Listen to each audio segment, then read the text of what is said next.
네, 안녕하십니까. 법인연세내과 이동영 원장입니다. 오늘은 부산에서 여러분들 뵙게 됐고요.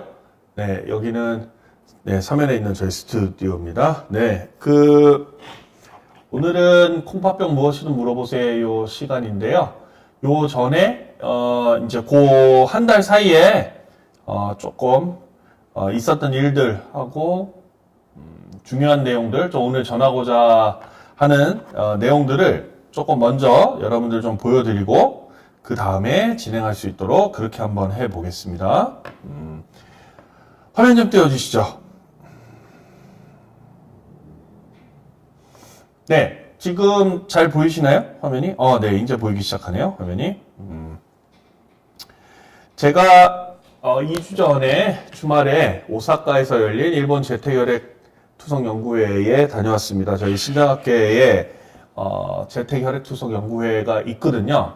한국에도. 그래서 저희도 이제 재택혈액투석을 해보려고, 열심히 준비 중인데, 일본에서는 이 학회가 벌써 26회를 됐더라고요. 26회. 그러면, 1년에 2번 하시더라고요. 보니까 벌써 생긴 지 13년 된 거고요. 일본은 사실 집에서 혈액투석한 지가 꽤 되고, 전체 투석 인구 35만 명 중에서 한 800여 명 정도가 집에서 현재 투석을 하고 있습니다. 그래서 제가 저희 신장학회 우리 재택혈액 투석 연구회에 있는 인제의대의 우리 김성훈 교수님이랑 같이 오사카에 다녀왔고요. 네, 보시면 가운데 사진에 보면 일본 재택혈액 투석 연구회라고 써 있죠. 9.21 오사카에서 있는 ACT 센터에서 있었고요. 일본 분들이랑 찍은 사진이네요. 다음이요. 네, 그 다음에 저랑 김성훈 교수님이랑, 학회 인증샷이라 그러거든요. 학회 인증샷. 네. 학회에 갔다. 그래서 초록집을 들고 사진을, 찍었고요. 다음이요. 그 다음 사진은, 네, 저희 대한신장학회 산하에 재택혈액투석연구회에 일본 조사원분들이 4분이 계세요. 일본에 저희가 가면 항상, 통역이라든지 이런 스케줄 일정들을 다 같이 해주시는 저희 일본 연구원 조사원 분들이랑 같이 찍은 사진입니다.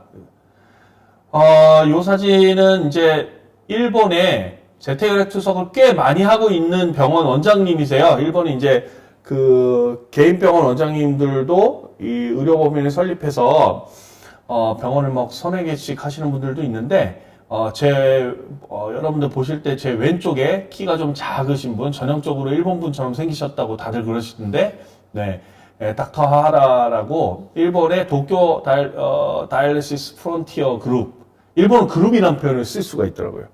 네, 의사 선생님이신데, 도쿄 안에서만 한 4군데 정도의 혈액투석실을 하시고 계시는 의료법인의, 대표 이사장이죠? 네, 이시고, 여기가 특이한 게, 제가 아까 일본 전체적으로 집에서 혈액투석을 하는 환자가 한 800여 명이 된다 말씀드렸잖아요. 뭐 790명이라는 데이터도 있고 800명이라는 데이터도 있는데, 그 중에서 이 그룹에서 한 30분 정도가 도쿄에 계신 30명 정도의 환자를 재택혈액투석 관리를 하고 계셨습니다. 그러니까 일본 전체 재택혈액투석 환자 한 5% 정도를 관리를 하고 있는 꽤 큰 그룹이죠. 그래서 이분을 뵙고 저희가 재택혈액투석 관련해서 말씀을 나누고, 내년 6월 달에 저희 대한신장학회 국제학술대회에 저희가 연자로 모시고, 요런 일들을 좀 했습니다. 다음이요. 네, 그 다음에 여기 계신 저랑 김성근 교수님이랑 사이에 있는, 저렇게 마음 좋게 생기신 어르신이, 일본 재택혈액투석연구회의 이사장님이신, 이제, 마사카네 선생님이신데요. 마사카네 선생님은 저희랑 이제 벌써 교류한 지가 한 3년 됐고요. 이번에도 저희가 오사카까지 찾아가서, 내년에 있을, 이제, 일본 재택혈액투석연구회, 행사가, 이제, 세계 투석학회와 같이 하는데요. 거기에 저희가 연자 초청을 받았고, 뭐 그런 실무 협의를 하고 왔습니다. 네. 지금 뭐 우리나라 대통령도 지금 뭐 페루에 가서 정상회담하고 뭐 외교 일정 하는 것처럼 학회들도 저렇게 외국 교류를 많이 하거든요. 그래서 저희가 그런 일정 때문에 오사카를 다녀왔습니다. 네.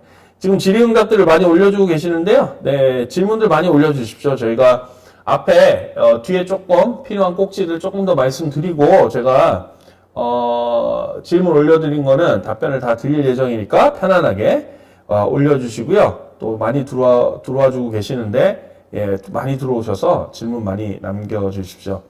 네, 미국에 계신 윤희님이 올려주셨네요. 네, 지금 미국이 낮인가? 밤인가? 아침인가? 네, 그럴 것 같네요. 네. 다음이요. 요거는 이제, 일본 회사의 니키소라는 혈액투석기를 만드는 일본 회사에서 만든, 재택혈액투석용 기계와 오른쪽에 작은 하얀색 한 기계, 저 작은 게 정수기입니다. 이동식 정수기. 그래서 집에 직수관, 그러니까 수도관이랑 연결을 해가지고요. 옆에 있는 혈액투석기에 예, 정수된 물을 공급해주는 이동식 정수기죠. 그래서 우리나라도 지금 저거를 만들고 있는데요. 네. 그래서 일본 갔더니 저렇게 좀 컴팩트하게 예, 만들었고, 아시는 바와 같이, 대한민국은 현재, 예, S모 회사에서 이미 만들어서, 예, 저희랑 같이, 임상실험을 준비하고 있다. 이렇게 드릴 수 있을 것 같습니다. 다음이요. 윤희님이, 네, 미국 중부시로 9시 6분이래요. 네, 9시 6분이요. 네. 요거 제가 좀 독특해서 가지고 와봤는데요. 요새 AI가 되게 유행이잖아요. 저도 핸드폰이랑, 강의 준비할 때 쓰는 노트북에, 네, 그 챗 GPT를 깔아놓고, 예, 도움을 많이 받고 있는데, 예, 일본은 이미 한 4년 전에 벌써 일본 신혈액 정화 AI 학회라는 걸 만들었더라고요. 그래서 이번이 4회째, 예, 학회를 한다, 학술대 한다. 그래서 니네 와라. 이렇게 해가지고 저렇게, 브로셔를 나눠주고 있던데 굉장히 독특했습니다. 확실히 조금 앞서가는 듯한 느낌이 듭니다. 네. 정경희 님도 얼마 전에 오사카 다녀오셨다고 했는데 좋더라고요. 그러셨는데, 네, 오사카 사진도 맨 뒤에 있습니다. 이따 보여드리겠습니다. 다음이요. 그래서 내년에 있는 일본 재택혈액투석연구회에 저희가 참여 요청을 받았다. 네. 국제학술대회로 열린다. 그래서 저희 KSN도 참여할 예정입니다. 그리고 또 무슨 일을 했냐면, 지난 주말에, 다음이요. 네. 서울에서 열린 대한노인의학회 추계학술대회에 강의 의뢰를 받아서 제가 강의를 하러 다녀왔습니다. 내용은 여러분들 많이 아시는 당뇨병, 공파병의 진료지침에 대해서 신장학회에서 만든 진료지침을 소개하는 그런 자리를 갔다 왔고요. 다음이요. 네. 드래곤시티라고 꽤 큰 컨벤션 센터에서 강의를 하는 모습입니다. 네. 점심시간 바로 전이어가지고 네, 빨리 끝내달라는 요청 때문에 엄청 빨리 강의를 끝냈던 것 같은, 끝냈던 기억이 있습니다. 네. 굉장히 한 800여 분 넘게 강의들을 오셨고요. 되게 아주 열띤 학회더라고요. 제가 한 달 전에는 대한노인의학회 말고 임상노인의학회라는 곳에 가서 또, 강의를, 콩팥 관련해서 강의를 했었는데, 여기는 좀 더 큰 규모로 아마 잘 저거 했었던, 학회였던 것 같고요. 요 내용에서 조금 중요한 내용들 여러분들께 오늘 공유드리고 싶어서, 몇 개 슬라이드만 좀 들고 왔습니다.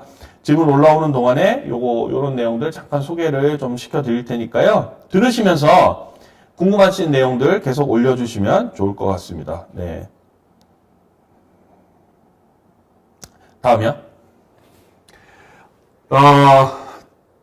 제가 이번 올해 7월에 바뀐 대한신장학회의 신임이사진에 포함이 돼서요. 일반 이사직을 수행하고 있는데요. 일반 이사라는 게 뭐냐면 그냥 특임 이사 같은 겁니다. 뭐 특별한 프로젝트 하나에 묶여서 이렇게 그 프로젝트를 수행하는 그런 이사인데요. 제가 맡은 프로젝트가 이거거든요. KHP 2033 프로젝트라 그래서 KHP는 사실 올해 콩팥의 날 행사, 작년 콩팥의 날 행사 때 특집 방송 때도 저희가 이 KHP 2033 프로젝트에 대해서 말씀을 꽤 많이 드렸거든요. 이게 뭐냐면 키드니 헬스 플랜 2033. 그래서 2033년까지 세 가지 목표를 달성하자는 거거든요. 그래서 뭐냐면 예상되는 만성 콩팥병 환자 수를 10%를 줄여보자. 그 다음에 만성 콩팥병을 많이 일으키는 당뇨병성 콩팥병 환자들도 10% 정도 감소시켜보고, 또 가장 중요한 거, 저희 재택혈액투석과도 관련 있는 프로젝트인데, 전체, 투석 환자의 33%를 집에서 투석받을 수 있게 한번 해보자. 그래서 집에서 투석하는 방법이 무엇이냐? 여러분들 알고 계시는 지금 현재의 방법은 복막투석, 이식, 이런 방법이 있을 거고, 지금 제가 속해 있는 재택혈액투석연구회가 하고 있는 재택혈액투석을 포함한 이 세 가지 방법을 통해서 집에서 환자가 혼자 치료할 수 있는 이 비율을 33%까지 올려보자. 지금 현재 혈액투석 환자가 12만 명 정도 되고요. 이식 받으신 분들이 한 2만여 명 정도가 되고요. 그 다음에 복막투석 받으신 분들이 한 5천여 명 정도가 되거든요. 그러니까 사실은 이 혈액투석 받는 12만 명, 그러니까 전체 투석 환자의 약 90%가 혈액투석을 받고 있는데, 지금 현재 우리나라에서는 이 90%에 이르는 혈액투석 환자들 12만 명이 다 병원을 내원하시면서 투석을 받고 있어요. 그러니까 코로나 같은 상황에서는 굉장히 힘들죠.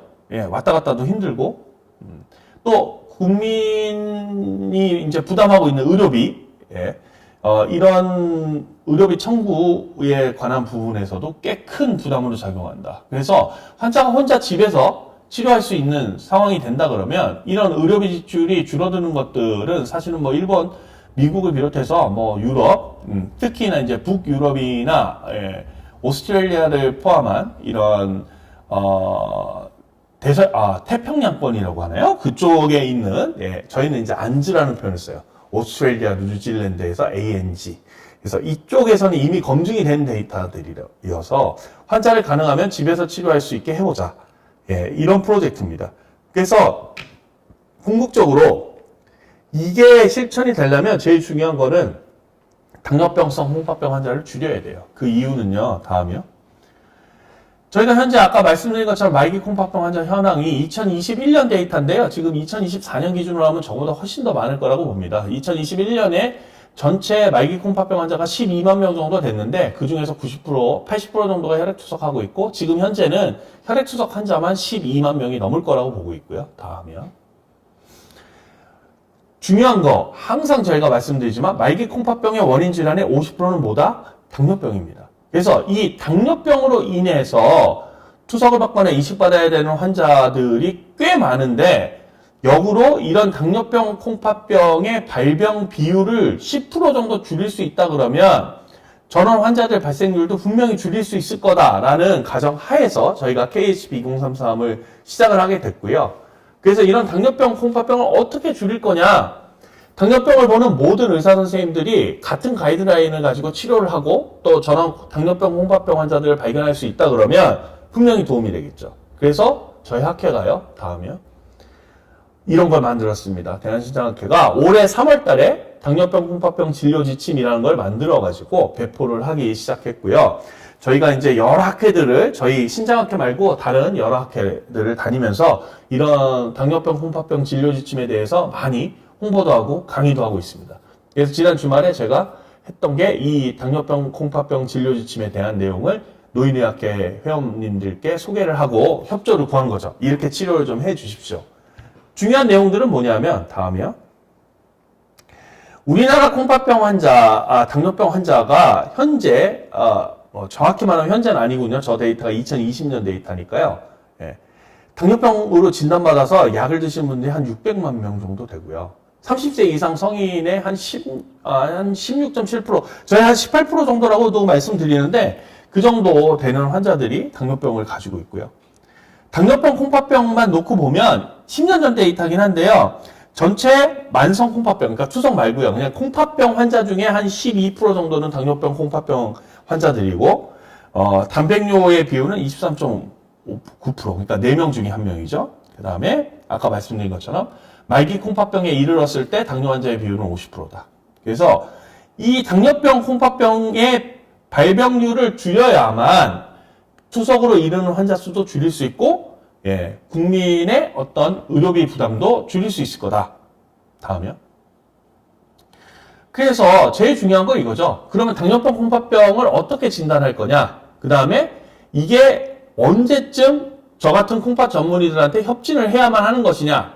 를 저희가 집중적으로 홍보를 많이 하고 있습니다. 그래서 제일 중요한 거, 당뇨병성 콩팥병은 뭐냐? 내가 당뇨병이 있는데 나 과연 당뇨병 콩팥병인가요? 아닌가요?가 되게 궁금하시잖아요. 이거의 기준이 뭐냐면요. 두 가지로 구별합니다. 하나는 콩팥 기능이 어느 정도 떨어져야만 당뇨병 콩팥병인 거냐. 둘째, 단백뇨가 어느 정도 나와야 당뇨병 콩팥병일 거냐로 구별을 해야 될 것 같거든요. 그래서 일단은 여러분들 다 잘 아시는 크레아틴인 검사를 해가지고 때려 넣어서 검사하는 CKD-EPI 공식이죠. 그래서 사구체 의과를 기준으로 하면 60 미만. 60 미만 몇 단계죠? 3단계죠. 네. 그래서 만성콩팥병 3단계에 돌입한 당뇨병 환자는 일단 당뇨병 콩팥병으로 진단해도 될 것 같고요. 둘째는 이거 말고 기능은 괜찮은데 단백뇨가 특히 알부민뇨, 단백뇨의 대부분을 차지하는 알부민뇨가 1회 검사에서 300mg 이상 나오거나 아니면 24시간에 모았는데 하루에 30mg 이상 나오면 이거는 콩팥이 영향을 받기 시작했구나. 당신은 당뇨병 콩팥병이 있어요 라고 말씀드려야 될 것 같습니다. 다음이요. 그러면 이렇게 진단 기준을 가지고 있는데 그러면 언제 그러면 콩팥 보는 선생님한테 가라고 말씀을 하실 거냐? 네, 제일 중요한 거는 만성콩팥병 3단계에 돌입했을 때입니다. 3단계에 돌입했을 때. 콩팥 기능이 GFR이 60 미만으로 떨어지기 시작하면 이제 콩팥 보는 선생님 한번 만나보시는 게 좋겠습니다. 라고 말씀드리는 게 좋을 것 같고요. 다음이요. 단백뇨 기준으로 하면 어떻게 하면 좋으냐면 아까 말씀드린 것처럼 단백뇨 기준으로 알부민뇨 기준으로 하면 30 이상이면 협진을 해야 하는 게 좋고요. 무조건 가야 되는 경우는 300 이상입니다. 저희가 알부민뇨의 기준을 30 이상이면 알부민뇨가 있다고 진단하는데 30에서 300은 이제 마이크로 알부민유리아라 그래서 미세 알부민뇨라는 표현을 쓰거든요. 그 다음에 300 이상 나오면 이제 거대라는 표현이 맞나요? 마이크로 알부민유리아의 반대말로 이제 마크로 알부민유리아. 그래서 이거는 현증이라 그래야 되나? 이게 한국말로 어떻게 말하는지 제가 지금 까먹었는데 300ml 이상 올라가게 되면 마크로 알부민유리아 단계이기 때문에 이때는 무조건 가셔야 됩니다. 콩팥 기능이랑 상관없어요. 무조건 가야 돼요. 네. 그래서 정리해서 말씀드리면 콩팥 기능만 놓고 보면 3단계 이상 돌입하면 보내주십시오. 네. 단백뇨의 수치와는 상관없습니다. 그리고 콩팥 기능과 역으로 콩팥 기능과 상관없이 알부민 유리아가 나오기 시작하면 무조건 신장내과 선생님을 만나시는 게 좋다. 이렇게 권유를 해주시면 좋을 것 같고 이런 피검사나 소변검사는 최소한 1년에 2번 정도를 하시는 거를 저희가 권유를 많이 해드립니다. 다음이요.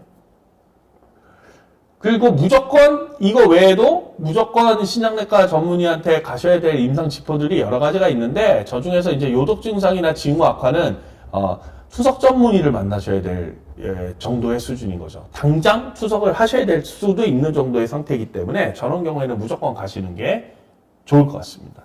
다음이요.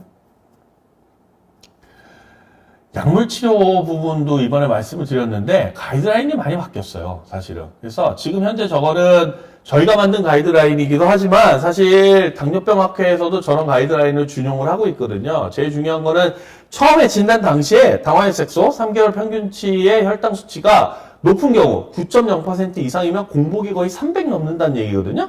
저런 경우에는 플러스 고혈당으로 인한 증상, 저희가 3P 증상이라고 합니다.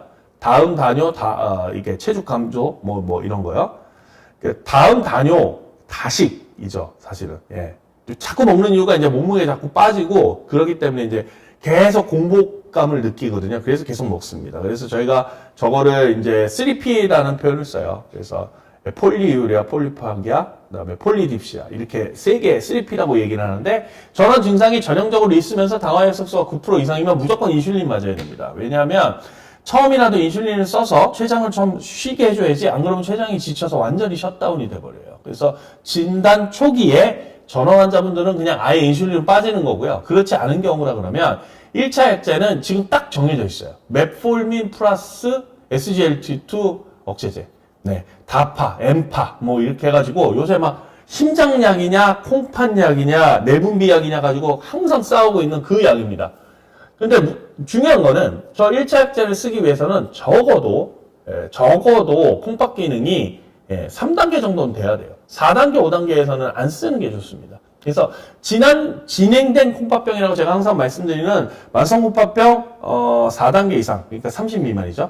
30 미만인 환자들한테는 1차 약제로 메폴민과 SGLT2 억제제를 쓸 수는 없어요. 진단 당시에 콩팥 기능이 괜찮다는 가정하에서 저 두 가지를 컨비네이션으로 쓰는 것을 1차 약제로 저희가 권유를 합니다. 당뇨병, 콩팥병에 한해서요. 네, 반드시 저렇게 쓰셔야 됩니다.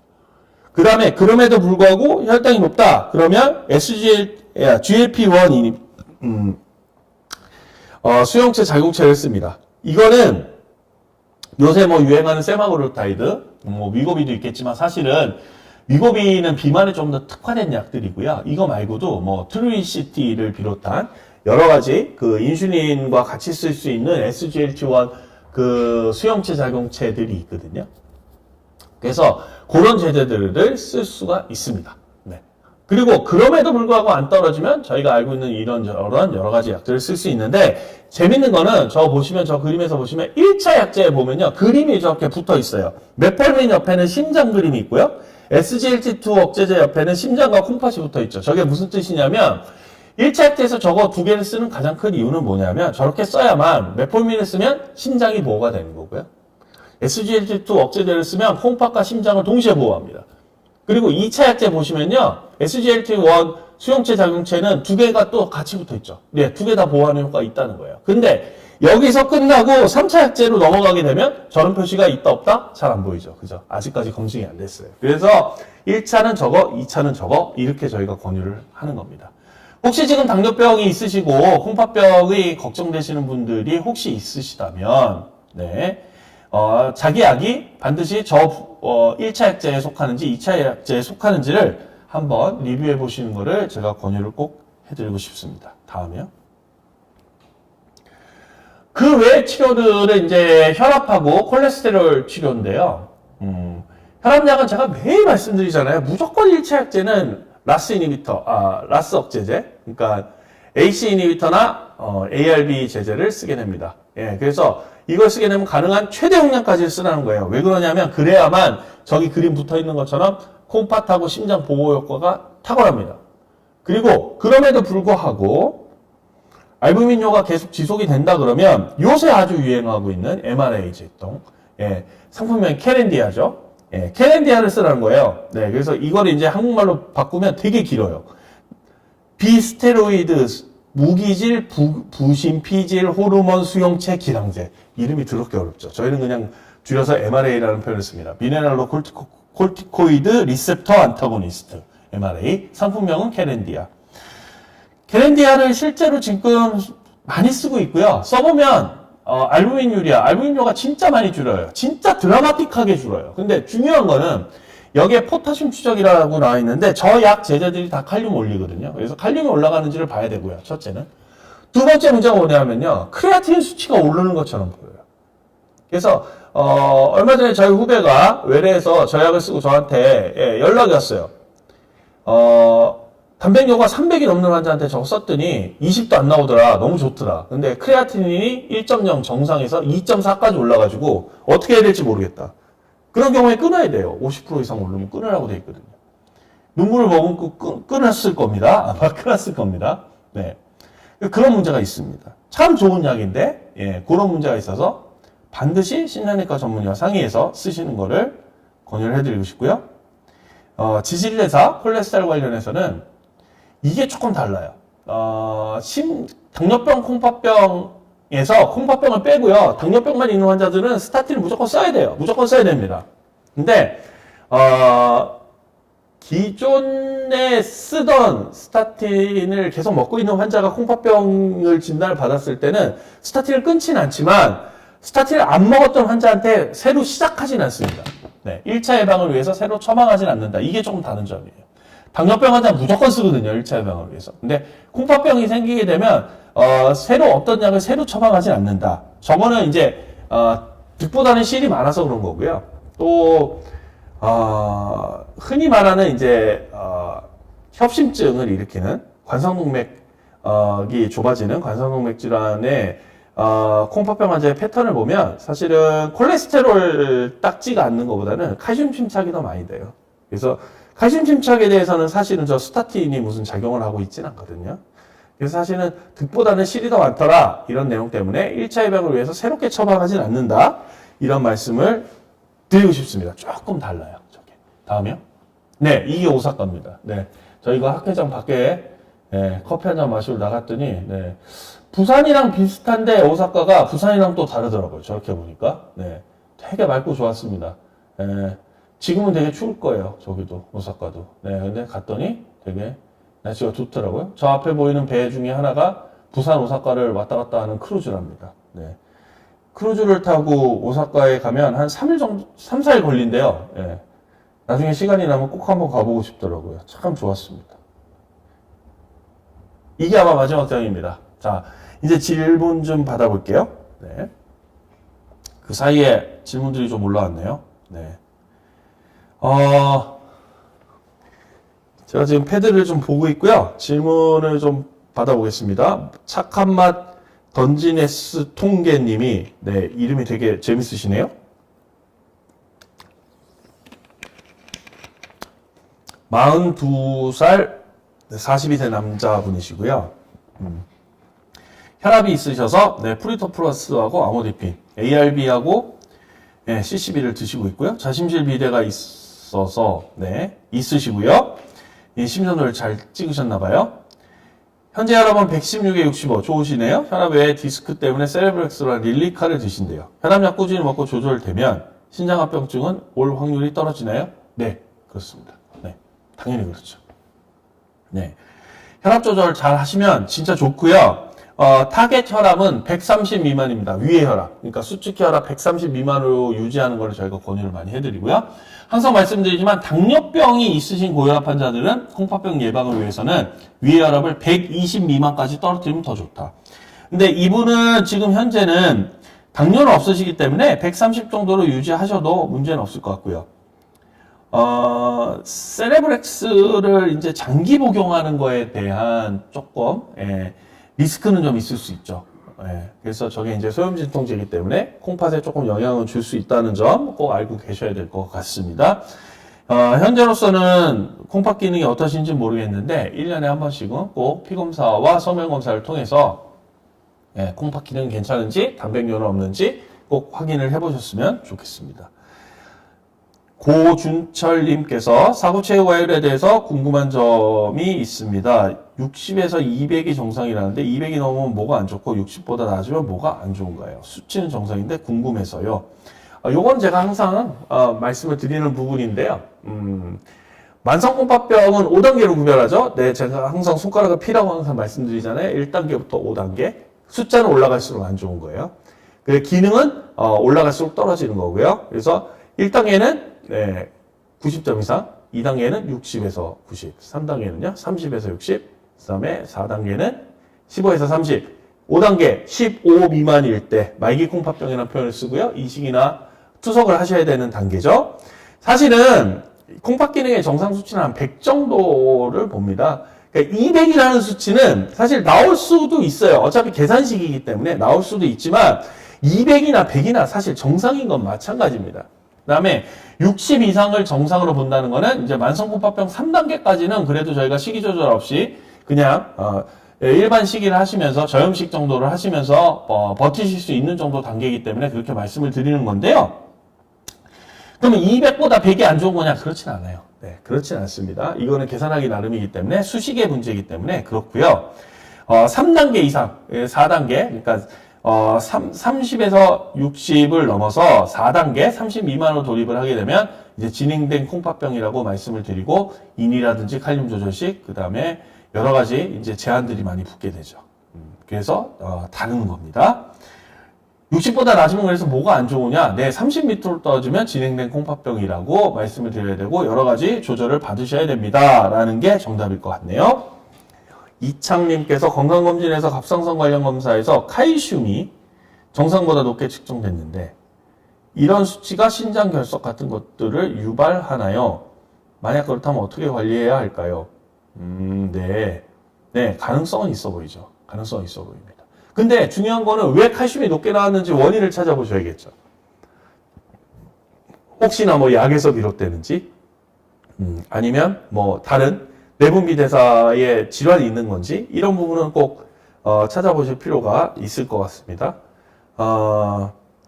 관리를 어떻게 하냐의 부분은 원인을 알아야 관리가 되는 거기 때문에 저는 이분은 칼슘이 계속 높게 측정이 된다 그러면 큰 병원의 내분비내과 진료를 좀 보십사 이렇게 말씀을 드리고 싶고요. 요새 이제 대학병원에 교수님들이 당직도 쓰고 힘드시기 때문에 신환들 외래 진료를 이렇게 제한을 하거나 이런 경우가 많아요. 근데 2차 병원들에도 내분비내과를 보시는 선생님들이 꽤 있거든요. 그래서 가능하다 그러면 대학병원 가시기 어렵다 그러면 2차 병원에서 진료를 좀 받으시기를 권유를 좀 해드리고 싶습니다. 칼슘 높은 원인을 꼭 찾으셔야 될 것 같습니다. 윤희님이 오랜만에 질문 남겨주셨네요. 타우린은 신장 기능에 좋을까요? 잘 모르겠는데요. 타우린 좋은지는 잘 모르겠어요. 네. 타우린이 뭔지는 아는데 타우린이 실제 좋은지는 모르겠습니다. 이런 연구 결과가 있는지는 한번 찾아봐야 될 것 같아요. 네. 챗GPT를 한번 돌려볼까요? 네. 챗GPT에 돌리면 이런 내용들이 꽤 많습니다. 제가 지금 챗GPT가 있는데 한번 돌려보겠습니다. 오늘 생각보다 질문이 없어서 챗GPT를 돌려볼 시간이 있네요. 네. 요새 하도 이 챗GPT가 유행이라서 많이는 쓰고 있는데 가끔 거짓말하는 경우가 꽤 있습니다. 그 질문도 되게 잘해야 되더라고요. 제가 지금 뭐라고 질문했냐면요. 타우린은 콩팥에 좋아? 이렇게 물어봤어요. 네.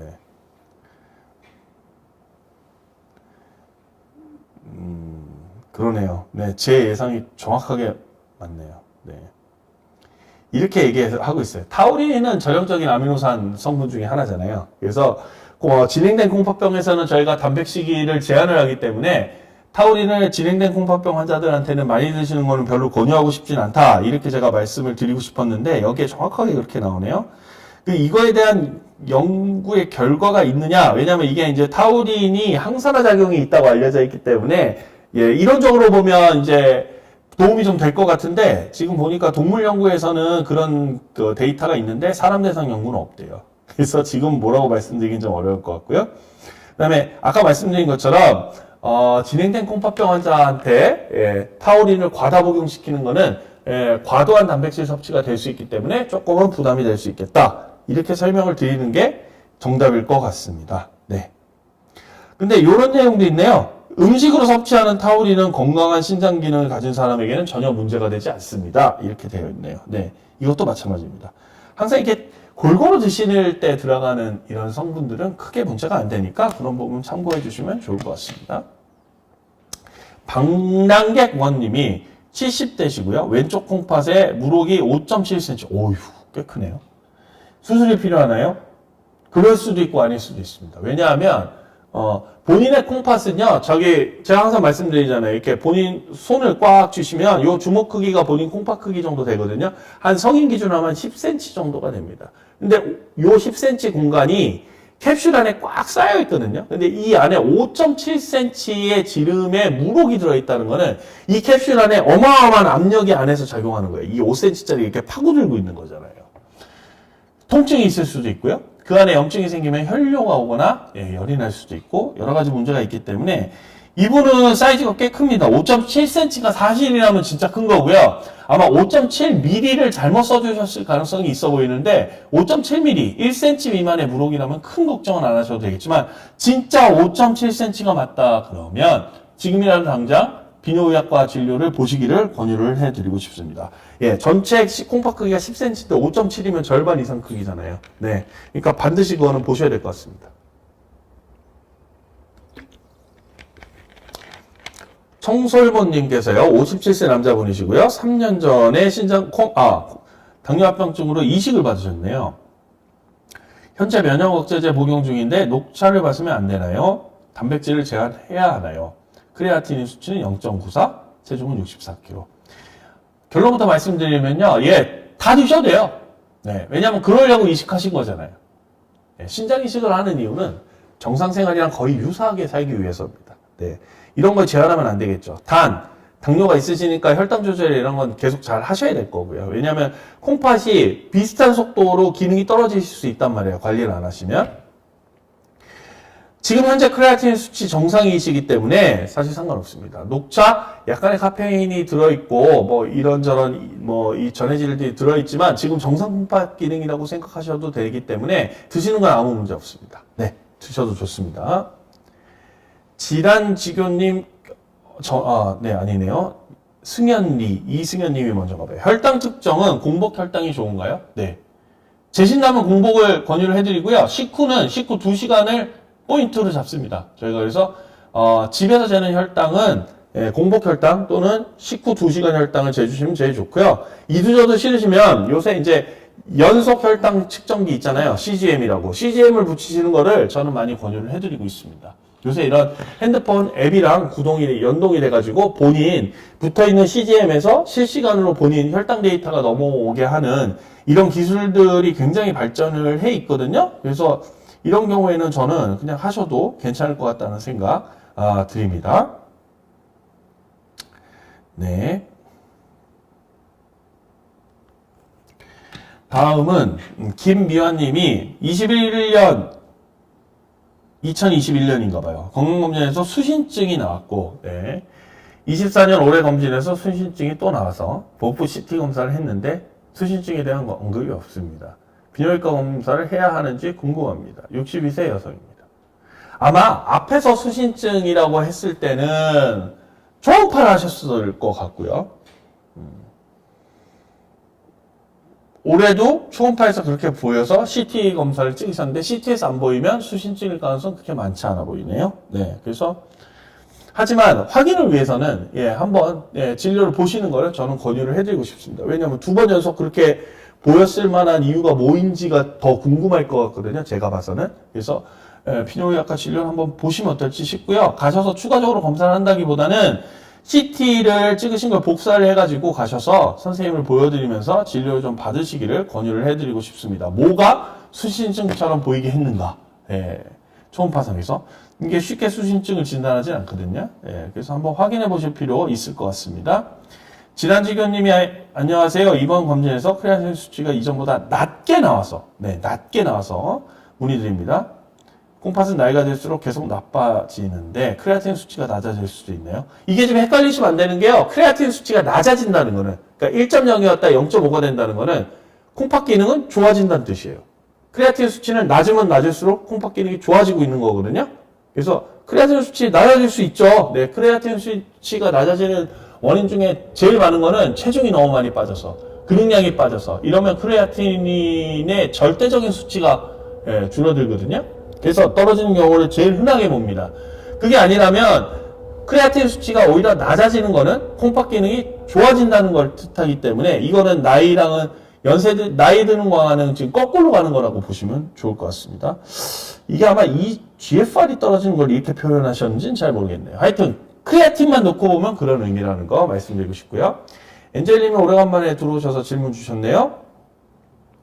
57세 여성이고 오늘 아침 갑자기 혈압이 엄청 높아요. 180에 100. 신장내과 가니까 안지오텐신 수용체, 기량체 약 한 알 복용으로 2주분을 주셨어요. 20일 전부터 소변을 거의 1시간마다 보고 있고요. 혈액 소변 검사 해놓고 왔는데 무슨 검사일까요? 다른 정밀 검사는 어떤 게 있을까요? 네. 뭐 보통 콩팥 기능 검사, 빈혈, 그 다음에 전해질 수치 이런 것들을 봤을 것 같고요. 소변에서는 당연히 단백뇨를 봤을 것 같습니다. 네. 검사 결과를 보시고 이제 결정을 하셔야 될 것 같은데 이런 검사를 하는 가장 큰 이유는요. 고혈압에 의해서 표적장기 손상이 있는지를 보는 거죠. 혈압 때문에 콩팥에 영향이 있는지 심장에 영향이 있는지 이런 것들을 봐야 되는데 특히나 콩팥에 미치는 영향은 단백뇨가 있느냐 없느냐 콩팥 기능이 떨어졌느냐 아니냐 이런 것들을 봐야 하기 때문에 그런 검사를 해 오셨을 것 같고요. 제가 오늘 처방받아온 약이 혈압약 처음 복용 시 처방하는 약인가요? 맞습니다. 네, 아주 정확하게 맞습니다.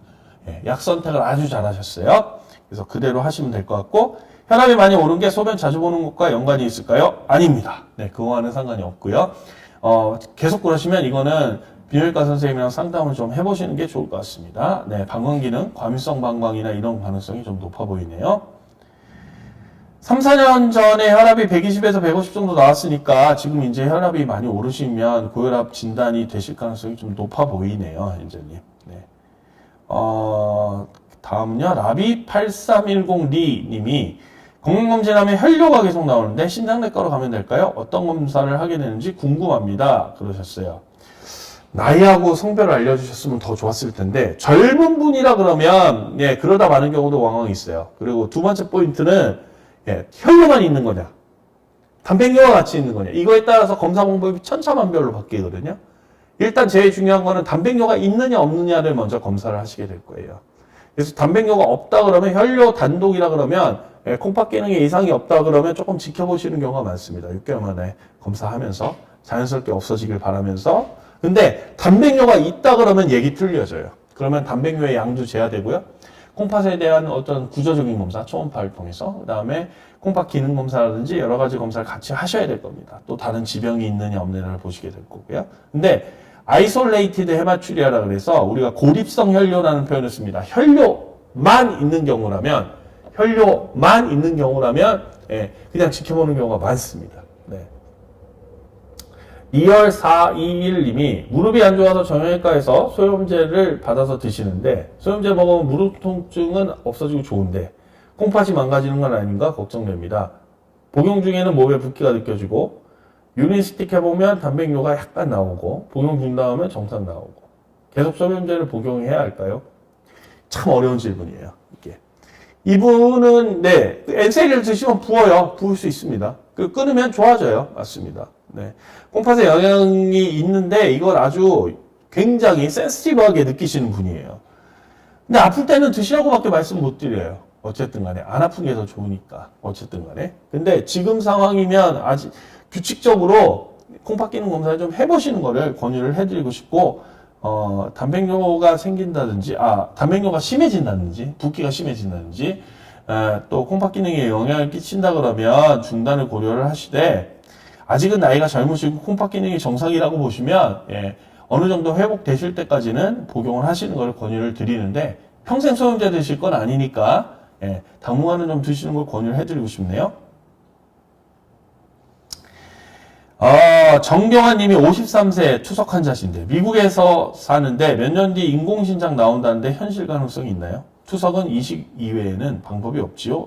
현재로서는 그렇죠. 네. 신장 이식이 답이고요.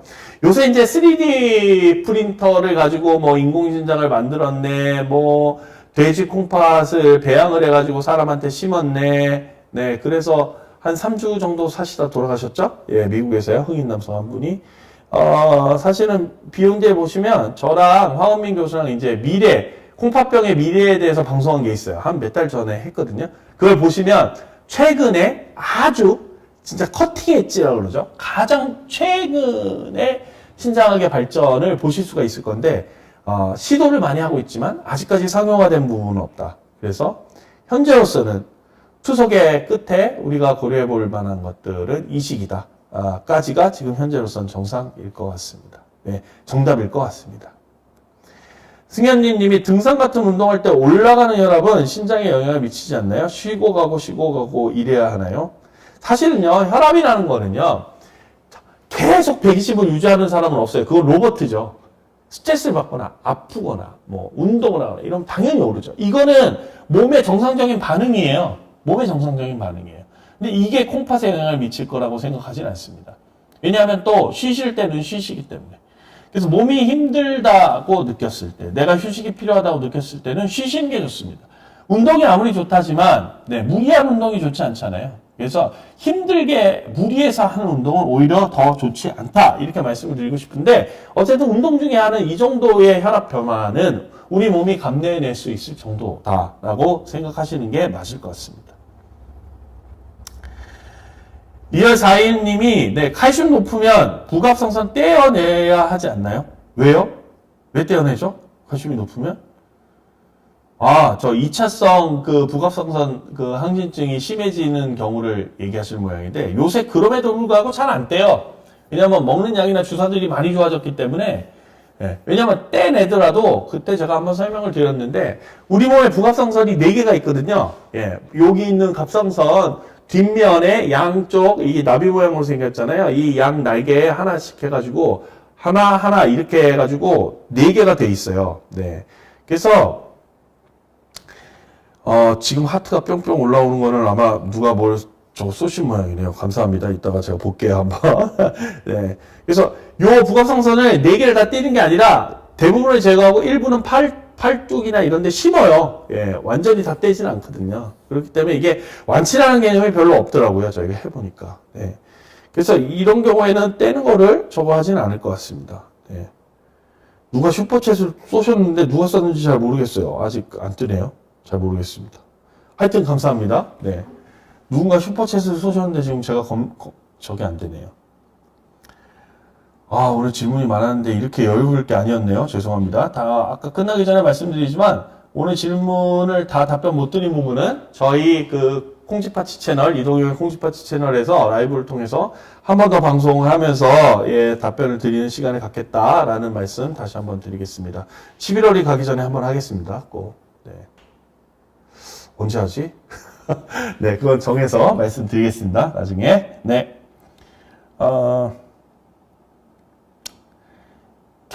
정경환 님이 당뇨병성 투석 환자는 탄수화물은 낮추고 단백질 섭취를 늘리나요?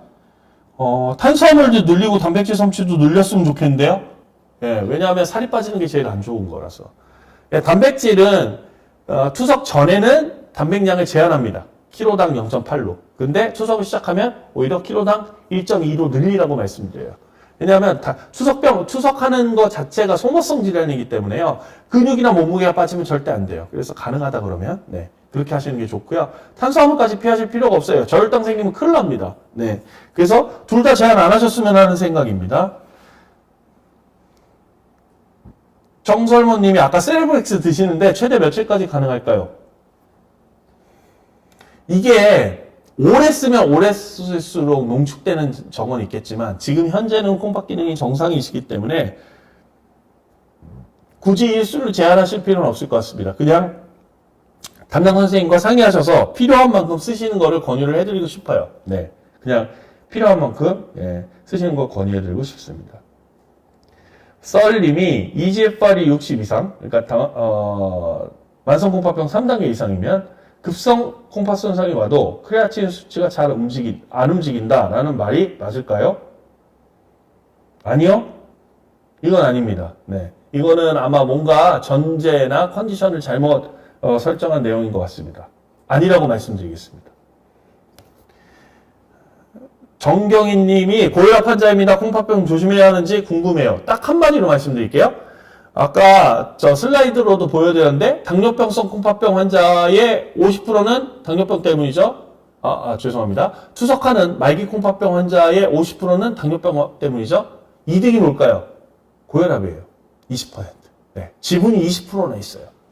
그래서 고혈압성 콩팥병 환자들도 사실 조심하셔야 돼요. 네. 그래서 그거의 타겟이 되는 소변검사에서의 타겟이 뭐냐? 단백뇨입니다. 제가 항상 말씀드리죠. 고혈압 환자들도 1년에 한 번 정도는 소변검사 하셔야 돼요. 그래서 단백뇨가 있다 그러면 이미 표적장기 손상이 온 겁니다. 이런 분들은 약도 바꾸고 관리를 철저하게 하셔야 됩니다. 그래서 콩팥병 조심하시라는 말 다시 한번 드리고 싶고요. JCTV님이 테노포비어 300ml 드시고 계시대요. 왜 항바이러스제를 왜 드실까요? 비형간염 보균이라서요. 예. GFR이 2년 전에 90 이상이었는데 현재 59로 내려왔는데 테노포비어를 다른 약으로 바꿔야 할까요? 용량을 줄이는 걸 고려를 한번 해보시면 어떨까 싶습니다. 네, 바꾸실 수 없다면. 근데 모든 항바이러스제는 콩팥 기능의 변동에 따라서 용량을 조절하셔야 되거든요. 일주일에 한 번 먹는 경우도 있어요. 용량을 조절해서. 그래서 요거는 담당하시는 소화기내과 선생님이랑 좀 상의를 하셔가지고 용량을 좀 조절을 하시라 이렇게 말씀드려야 될 것 같습니다. 이게 아마 마지막 질문이 되어야 될 것 같은데요. 이사님이 검진하면서 개인 혈당 측정기로 식후 1시간 혈당 측정 결과 156, 정맥혈로 개인 측정기로 검사하니까 101. 어느 것이 정확한지 어떻게 이해하는지 궁금합니다. 일단 둘 다 정상 범위니까 걱정 안 하셔도 될 것 같고요. 정확한 건 정맥혈이 맞아요. 네, 정맥혈이 맞는데 이 식후 1시간 혈당 측정기는 그 나름의 결과를 다 이렇게 의미 있는 결과를 이 트렌드로 도출하게 되어 있기 때문에 저는 이것도 의미는 있다고 봅니다. 그리고 항상 말씀드리지만 동시에 뽑지 않는 이상은 시간이 흐름에 따라서 변하는 혈당은 그거는 생체인 이상 어쩔 수가 없습니다. 내가 지금 현재 지금 혈당 측정기로 156 나오고 조금 있다가 이걸로 뽑았는데 101이 나왔다. 그러면 이 수치와 이 수치가 동일해야 하느냐? 같이 뽑지 않는 이상 동일하기는 쉽지 않을 것 같고요. 또 같이 뽑는다 하더라도 검사 방법에 따라서 조금씩 차이는 있을 수가 있어요. 네. 그래서 이 부분은 어떤 것이 정확하냐? 정맥혈로 체하는 게 정확하겠지만 매번 체할 수는 없잖아요. 그래서 이 스틱으로 찍는 요 검사를 가지고 있고 요거는 요거 나름대로의 피검사 수치의 결과치들이 있으니까 근데 지금 현재 1시간이 156이라 그러면 정상이신 거니까 걱정은 크게 안 하셔도 될 것 같고 그래도 당뇨병이 너무 걱정이 되신다 그러면 제가 항상 말씀드리지만 3개월 평균치를 보는 당화혈색소 검사 헤모글로빈 A1C 검사를 한번 해보시면 가장 정확하게 아실 수 있다라고 말씀드려야 될 것 같습니다. 네, 질문 마지막으로 하나만. 요게 마지막이네요. JCTV님이 앞에 그거의 연속이군요. 네, 테너포비아 드시는 분 유리에시드 8이고 시스트 6mm 양쪽에 있는 거는 크게 상관없을 것 같고 유리에시드가 좀 높으신 편이네요. 네, 요것도 약물 영향일 가능성이 있고 아니면 GFR이 떨어지면서 요산이 올라갔을 가능성이 있기 때문에 그러면 약물 조절 좀 하실 필요가 있을 것 같습니다. 네. 오영도 님이 인사를 해 주셨고요. 네. 오늘 담당 PD님이 최초의 PD하고 박준표 PD인지를 몰랐네요. 네. 네, 반갑습니다. 두 분 다. 네. 우리 박준표 PD님은 제 전담 PD님이신데, 몰랐네요. 예. 본인이 담당이면 담당이라고 얘기를 좀 해주시지? 몰랐네요. 네. 거의 다 질문, 거의 다 받았어요. 오늘 50분 딱 돼서. 네. 오늘, 사실 날씨가 갑자기 추워지고 막 이제 연말도 가까이 오고 그래서 다들 바쁘실 텐데 마음도 바쁘고 그러실 텐데 오늘 많이 들어와 주셔서 질문 남겨주셔서 감사드립니다. 저는 원래는 다음 주에 했었어야 되는데요. 다음 주 화요일 날이 제가 무슨 학회를 가게 돼가지고 제가 일주일을 좀 땡겨서 했고요. 이번 주 조금 광고 아닌 광고를 좀 드리자면 이번 주 목요일 날 저희 대한신학학회 작년까지 제가 했잖아요. 대한신학학회가 비욘디와 같이 하는 그 콩파 콘텐츠 방송하는데요. 이번 주도 목요일날 아마 저녁 7시인가 8시인가 하여튼 있습니다. 아주 재밌는 내용이더라고요. 신장내과의 숫자들 이게 제목일 거예요 아마. 네, 그래서 여러분들이 궁금해하시는 신장내과의 숫자들을 알려드릴 겁니다. 검사 수치들, 정상 수치들, 뭐가 문제인지 이런 것들 알려드릴 거니까 많은 그 관심과 시청을 좀 부탁드립니다. 아마 을지대 이수화 교수님이 진행하는 걸로 제가 알고 있는데 좋은 방송 부탁드리고요. 저는 다음 달에 여러분들 찾아뵐 거고 저희 이동형의 콩치파츠에서 그동안 모아놨던 질문들 한번 받고 또 알려드리는 라이브 진행할 예정이니까 나중에 저희 채널 구독, 좋아요 부탁드리겠습니다. 감사합니다.